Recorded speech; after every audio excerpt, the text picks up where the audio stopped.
Sitting here, thinking about Ambush the Awakening, or Pusu Uyanış in what is most likely terrible Turkish, I was struck by a bit of a quandary. The game is okay, functional, veering into genuine competence in places, and clearly exhibiting a degree of creativity as the game progresses, but nonetheless, it's nothing I haven't seen before or done better. And yet, I think I have found a genuine place in my heart for Ambush. But to explain why, I think I'm going to have to quickly dash through the review before I get to justifying my bullshit. Ambush the Awakening is a by-the-numbers third-person shooter very much in the vein of Max Payne, right down to the initial gunfight in the house of a family member and surreal mindscape sequences as the game progresses. Our hero, Fatih, discovers that his dad has gone missing, and quite frankly, that's all the motivation we need to start blasting the Cardigan Mafia into pieces with an assortment of pleasantly meaty-sounding weaponry. The gameplay loop is as simple as it gets. Fatih enters a location, fights his way through semi-linear locations that range from city streets to secret island bases because of fucking course, get to the end, cutscene, repeat.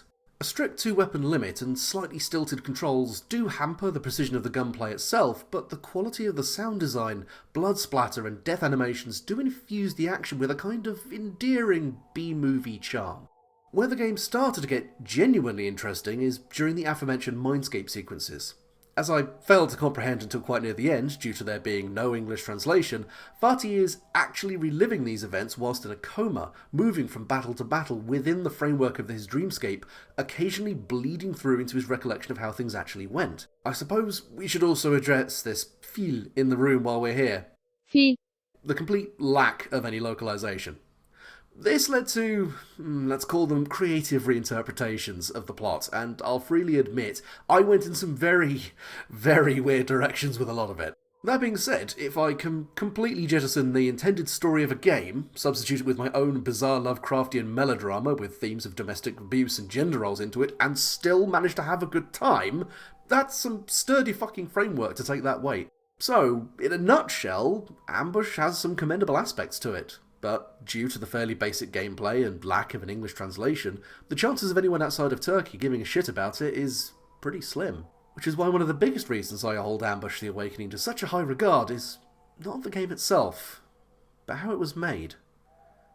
Settle down. Story time. Cast your mind back to the year 2000. 20 years ago. Fuck, I'm old. 3TE, or Three Stone Entertainment, founded by Sem Uzunlar and Hakan Yusgel, God, I'm terrible at Turkish, were a brand new development team in the Turkish game industry, which, up until then, had been pretty damn barren since the popular Amiga game Legends of Istanbul Tulip Warriors landed in 1994 to a great deal of acclaim that's honestly worth another video on. It's on my list of interesting stuff to play, trust me.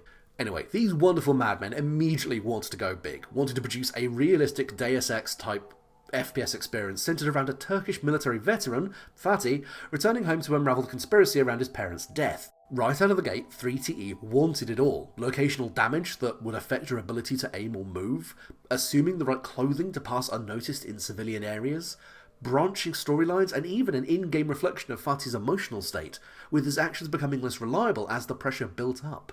Naturally, this didn't quite pan out. Despite financial support from Mediavision, a Turkish media distributor, and bringing new staff onto the team for modelling and texturing, 3TE rapidly realised that a shitload of ambition and determination can only take a project so far.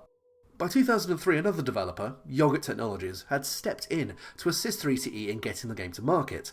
The first-person design had been done away with, as had the RPG elements that the team had set out to feature, but on the plus side, this now meant that the game itself was about 80% complete, and would finally see release in May 2005 to middling reception.